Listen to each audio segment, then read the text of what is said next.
Broadcasting from the business capital of the world, this is the Podcast Business News Network. I don't know how she can remain relaxed and she just chill. Everything's all good. In just a few hours, she is responsible for a couple renewing their vows, big life event. She planned it all. I'd be a bold nurse right now, but this is what she does as she takes care of people who want to start their new lives, be it a wedding in paradise. We're talking about Hawaii. Her company is simplekonabeachweddings.com. And she's done this a lot, like hundreds, if not maybe more. I don't know. I've lost count. She's back with us. Becky Ringler is our professional of the year. How you doing today? I am great. Thanks, Steve. Yeah, it's a busy day today, as we were Wow. talking about. Yeah, actually, right after this podcast, I have to throw in some sunscreen and a change of clothes. And I'm meeting a couple that I'm marrying on Wednesday at the beach to pick their spot. Um, and then a few hours later, we've got a vow renewal, and we're actually doing this one mid-afternoon, which I normally, as we've talked about before, like I Yep. don't usually do. There is special time constraints that these this couple has, and that also my mother-in-law happens to be coming in today. So it worked out for they're going to a luau, and the timing wasn't, it was complicated. The son booked that without consulting his mother. Ah, okay. So anyway, yeah, it's going to be really fun. Um, Happy to chat a little bit more about that, but it's a busy day today. Just as a Yeah, reminder to for say the everybody, the reason that you don't encourage weddings in the middle of the afternoon. One of them is the lighting, right? And yeah, also the heat. yes, yeah. We talked about that, and I said, well, now this particular couple is not getting professional photographs. We do include in our vow renewal options, and in fact, most of our options, photos taken for you on your cell phone, which is what they'll be getting. Some folks for their vow renewal really do like a second wedding, like it's really formal. And in this particular case, ironically, this couple really never had an official wedding. They got married at a courthouse many years ago, many, many years ago. Mhm. But they wanted to do something special while they were here in Hawaii to celebrate. I can't remember which anniversary this is. I can tell you in a second. But anyway, so they're having like more of a ceremony here, which is exciting. Um, and but anyway, we did talk about the lighting because it's pretty harsh. It can be a little crowded on the beach. This particular beach is Hmm. not terribly crowded, which is why I love it. And it is a Monday afternoon. Um, but nonetheless, we also talked about the fact that we might be wearing sunglasses. Like I never wear sunglasses during my weddings. I hate doing that, but I don't want to go blind either. And she was like, that's fine. I just want to have a meaningful moment. But I love to not wear sunglasses so I can look in their eyes and connect with everybody. But occasionally timing, like today, it just happened that we're having it at 2:30, which again is not my recommended timing, but we're going to make it work and everybody seems happy. So, yeah. Do you ever, even since you've been doing this for a while, quite some time, 10 and years. Yeah. 10 Mhm. years, lots of couples, lots of lives begun together. Do you ever occasionally still get a little queasy, nervous, jittery? No, not not usually. I mean, if I'm doing something really specialized, like occasionally they want me to change it up a little bit, like they ask me to include something which is not normally included, and I'm always happy if there's a special request to put something special in. Um, I wouldn't say that it makes me nervous, but I I feel a little more stressed out about it because I want it to be really good. Mm. I never read from a piece of paper, with the exception if they're having me read or do something very special, which I don't want to mess it up. So I'll bring a paper for that section. But otherwise, I try to do everything just, I mean, again, I've done over 700 weddings. Everything is, I don't need a piece of paper to do my ceremony, even Wow. usually when there's specialized things. But occasionally, yeah, I will, and I'll say it. I don't get nervous. I get a little more stressed because I want it to go just right for them. Yeah, So and that's that's what makes you different. You really do care. And people are traveling a long distance typically to be there to to start this new journey together. The couple this afternoon that is renewing their vows, are they did they bring people with them? Is it just their thing? it's her son. Let me see. I can tell you. I just Where is it? Here it is. They have their son. It's her son and her husband will be there. Um, and it's their 35th wedding anniversary today. Wow. So it's a special, it's a really special day. I think they have another child who couldn't, I I could be wrong. So if she's ever listens to this, but I think she is the one whose daughter or son, the other child just had a baby, so they can't make it for this Gotcha. trip. So yeah, Have yeah. you But anyway, zoomed? Have you done that? Zoom streamed for people that can't be there for a occasionally, wedding? yeah, Yeah. yeah, we will do that. If people really want that, we will do a live stream. I always say like, hey, just don't make this public. Like if you're live streaming, my requirement is that it's not open to the general public. I feel like the ceremony should be special to you. Most people don't want it broadcast live to like everyone in the Like world. Facebook Live or whatever. Yeah, if it's Facebook Live, it has to be just to yours, like a set group. Um, and then it's not that you can't share it. I just don't want it out there to the world. I would never want it, even though every ceremony is different, I feel like I want it to feel really special to each person and to feel like this was mine, and not, yeah. Well, That's, I didn't even view it as, for everybody, more of the in that situation where the family member couldn't make it or whatever, and just so they can be a part of it. But yeah, yeah, even experts now say, don't take pictures so much anymore. Use your memory. It's yeah, going to serve you well. Well, we we forget how to do that. Use our memory. We don't have to take pictures of everything. You can remember stuff. It's pretty amazing what we got going yeah. on there. Um, Yeah. what do you want others to know about planning a wedding in Hawaii? I think, you know, interesting that you say this about the photos. We've talked about it before, but the reason we offer photos taken for you on your cell phone, in addition to a pro photographer, we Sure. recommend that you hire one too, is so that your family and friends can be present with you. Because there is nothing worse than everybody just trying to take all the pictures and it totally takes away from the moment. And I feel like the trend is that people are moving away from needing to have everything documented. Yeah. Um, and it really, the most special thing about being at a wedding in Hawaii is it's so beautiful. There's so much going on. This is a place where you can unplug also. That's what makes it really nice. Um, yeah, it, I don't know. It just brings you here and you get to experience the feeling of the wind and the sound of the waves. And then you see, even if you can't hear, like obviously I try and project as much as I can, but occasionally the wind is going backwards away from my face and there's nothing to do about that. I always say, like, hey, as long as the couple can hear me, that's the most important thing. Yep. I try to project so everyone can hear, but occasionally nature is not on my side. But the nice thing is that everyone can kind of get the feeling of it, even if they can't hear every single word, and that's what really matters. And when we do a live stream, for instance, also for like a grandparents or parents that are elderly or injured or somebody who can't make it, even if they can't hear, if it's not professionally, if we're not professionally mic'd up, they still get the feeling of being there, which is really makes it really special. So I would say that be prepared to just be present, to go with it, to have fun. It's not supposed to be some like giant show for everybody. This is Right. about you two connecting in love, which is why people get married in Hawaii, I feel like. Uh, What are some of the things you can support with? Like, for example, you mentioned a professional photographer. Let's say somebody is looking to get married on the beach area by you. They're traveling. They don't know the area. This is all new to them. What are some of the things? Okay, professional photographer, you can recommend somebody for that. What are some of the other things that you can help somebody with?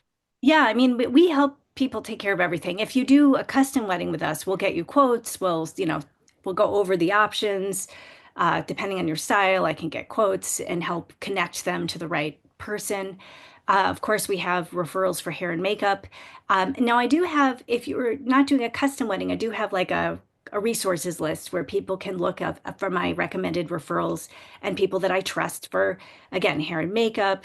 Uh, I will handle if someone wants any like professional music, if they want all the florals I take care of. So that's something that I always do. I have a in-house, well, I shouldn't say in-house, but I have one florist I work with typically. There are many great florists on the island. I just happen to, I have one guy who handles my loose florals and some of my simple lays, a local farmer, and then I have my main florist, Maria, who is spectacular, and she does all of my intricate lays and bouquets and things like that. Um, my goal, though, is that my couples don't have to struggle finding stuff. That's my job. Even with our simplest things, like my job is to help you just make everything easy. You can come, we'll help you take care of everything. And we'll also, help with dinner reservations. If you're doing a custom wedding, I can help you with private dinners and set everything like that up too. So my goal is it's just easy. That's the whole point. Yeah. It makes it simple for you. That's simple Kona Beach weddings, so that it's really easy. I would Easy for. imagine that's why somebody's, aside from the beauty and the paradise and all of that, it's a chill vibe in Yeah. Hawaii. I don't want to be stressed. Like, Becky, take care of it, please. Like this is what we're looking to do. Um, what about you've mentioned before, and I'm intrigued about this, not doing it on the beach, but renting a home in Hawaii. And you Yeah. said that, a number of people do that from time to time. Tell us about that. Yeah, I mean, okay. So if you've got a house where it's just you in the house, typically there's no event fee. We do have some houses where if you're doing an event, they charge an event fee, even at a private home. Wow. But if it's usually just the people staying there and there's no setup, we're not bringing in trucks and stuff like that. I mean, usually my weddings don't have that kind of stuff. That's fine. But if you have a bunch of people driving in, sometimes that's something to think about. I will Mm, actually talk with my couples about that if they're looking for a place to do it. But often, I would say it's not uncommon to have something in just the backyard of the home. A lot of times they have a beautiful view or they're right on the ocean. Certainly, if there is shoreline public access, then you don't need permission because shoreline public access is just that. You don't need permission to do that. There may be permits required or not, depending on the location. Um, and I would know that and be able to help them with that. But it's pretty cool. I've been to some of the nicest houses. I'm like, oh, I've been there. Oh, I know that property, and it's really fun because you get to see all the cool houses too. It does provide a little less stress sometimes for folks because they don't have to drive anywhere. mm. Uh, Driving here is not stressful, FYI. We're not Oahu. This is, or even Maui. The roads here are not very crowded. There's like one spot through town that can be crowded and take a little long, but that is not, in terms of driving, this is like the easiest place to drive that I've ever lived. Anyway, maybe other than rural Japan. What So, about Airbnb? Let's say you wanted to rent a house and then do your wedding there. Is it kind of the best way to go? yeah, I would say something like that. There's VRBO, there's yeah, they're home away. I think there's a lot of different types of things, but yes, I recommend that. And there are a lot of really beautiful properties, again, either with a great view or right on the ocean. Condos are a little more tricky. I have done a few backyard condo rental weddings. Well, not really weddings, usually vow renewals, because it's a little less formal often. And in addition to rental houses. I have done a few on dive boats before. I had this one couple who was a huge scuba dive. They were like major scuba dive. Did I tell you about this? I don't know if I did. You Uh, briefly mentioned that it was on a boat, but no other details. yeah, so they were this huge they were huge scuba dive enthusiasts. And so they said, "Would you come with us on the boat? We want to go scuba diving after our wedding." I said, "This sounds like a lot of fun." So I arranged to, talked with the boat people, and they parked the boat in a really beautiful setting. We did the wedding on the boat, and then afterwards, uh, they drove. there was a sighting of a whale shark. Now, whale sharks, by the way, are not really, they're very gentle. They're not sharks as we think of them. They're just called whale sharks, but they're huge, beautiful, amazing. If you don't know what it is, look it up. And this couple had never seen one before, and this was like the perfect thing. So we drove. They drove the boat way out to this buoy, and we all got in the water. I didn't. I don't scuba, uh, but I snorkel. So obviously, I dive all the time, free dive and snorkel. And so we all just jumped in around this buoy and got to see the whale shark, and it was so spectacular. And Wow. then we drove around and we did some more diving other places. So that was really fun. It's always fun for me if I get to do stuff like that. That is more of an all-day event, but it's I love to cater to people's special things. But if it is an impractical thing like let's, hike 20 miles and we have 20 people, I will say no. Uh, we're not going to do that. So there's certain things I won't do, but boats for sure, rental houses for sure. And sometimes there's helicopter weddings. I haven't done um, too many of those, but those are a really cool thing. There's a lot of arranging and that is weather dependent. So I love that idea, but I feel like there's a lot of X factors to a helicopter because they may or may not be able to fly on that particular day, depending on the weather. So that's the only factor for something like a helicopter. How did you get into this? I know that you're from originally upstate New York. Mhm. You've done a lot before you got to this point 10 years ago. Oh, yes. Yes. Many, many things. Um, yeah, I actually, I went to school in Chicago at Northwestern, and I was a theater major. And But before I was an actress in New York, because I was for several years, I actually moved to Japan and I taught English in the public middle schools right after graduation, which was pretty cool. Um, and you get it's a big stretchy experience. I did speak Japanese. I got a lot better when I was there, and that was really fun. And then I like moved to New York. My sister was moving out of her really great place in the city. This room with one of the Marx brothers' daughters, Maxine Marx. She was Chico Marx's daughter. She was 80 at the time, and then there was another young woman who lived there. It was like this rent-controlled building on the Upper West Side with like a doorman, and it was awesome. So I had to snatch it. And then I was an actress in New York for several years.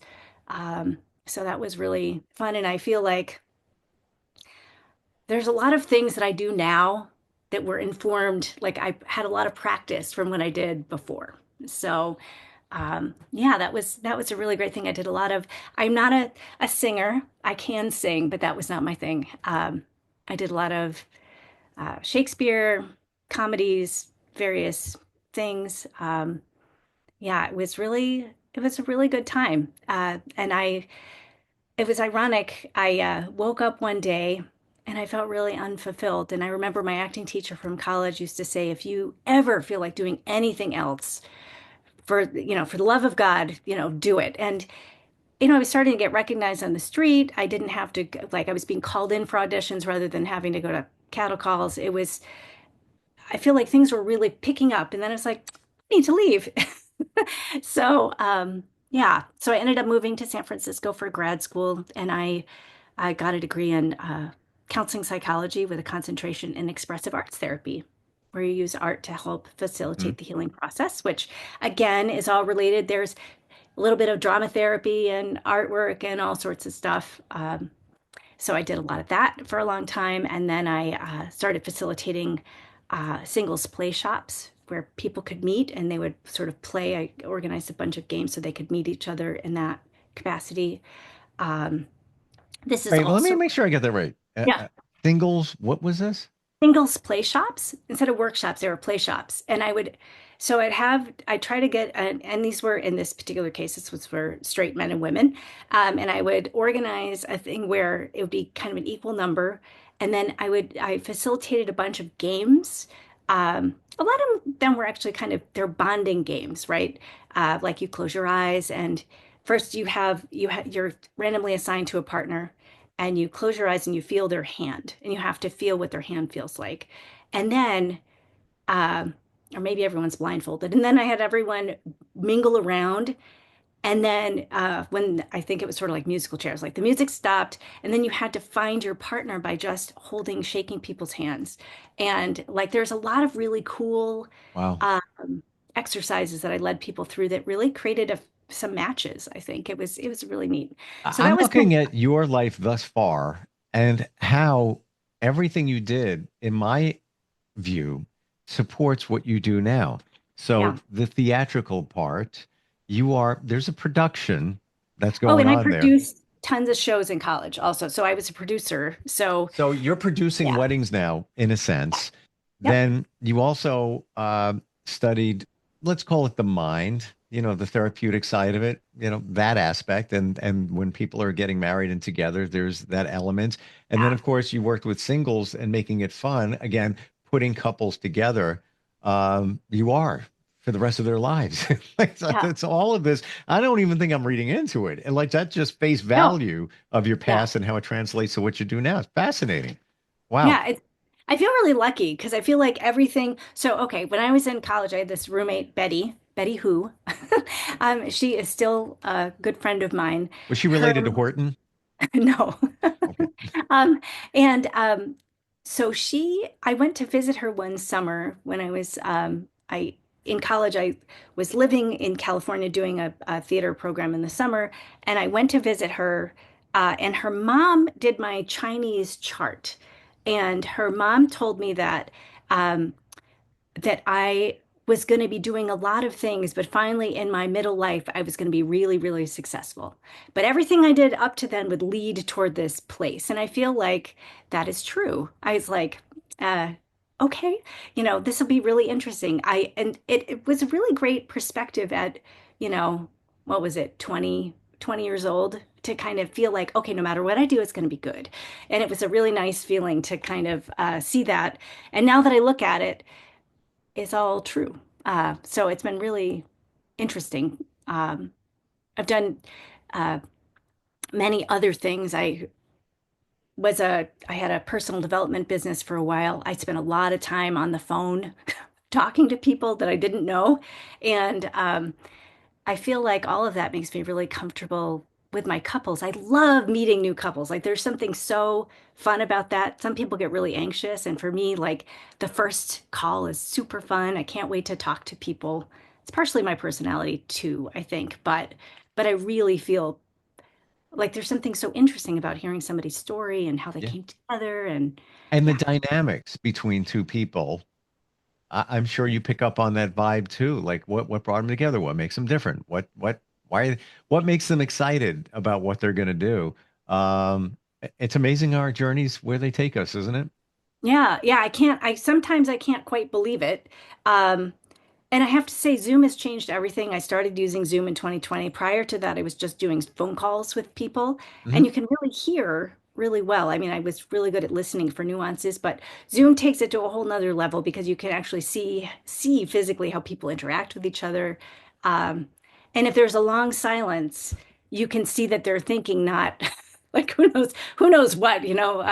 So it's really nice. I'm really happy that Zoom has sort of come into this because unlike a lot of people, because I am thousands of miles away, it's really nice to be able to meet with them, even virtually, because I feel like that's a little extra comforting factor that they can see me and I can see Sure. them and it feels good. Yeah. Yeah. Well, you feel like you know this person.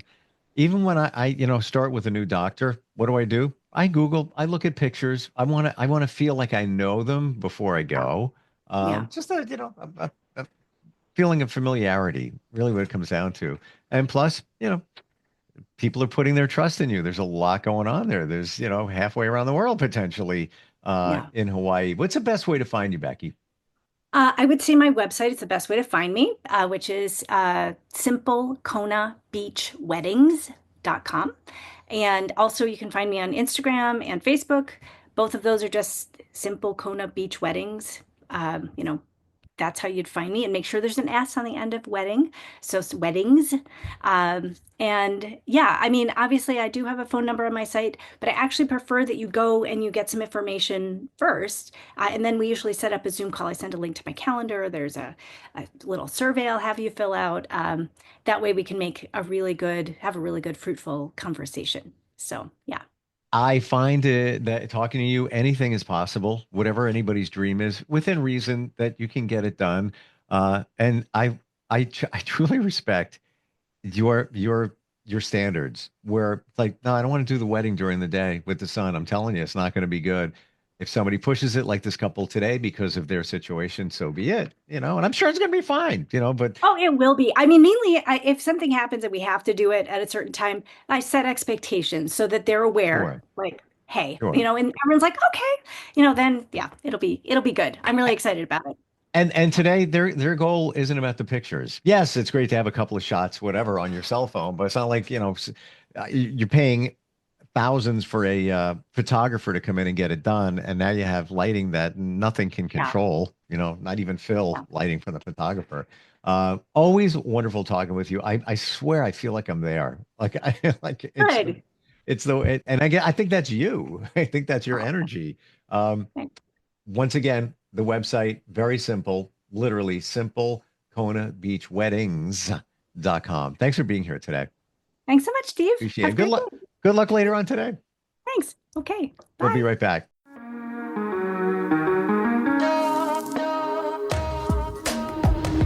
Broadcasting from the business capital of the world, this is the Podcast Business News Network.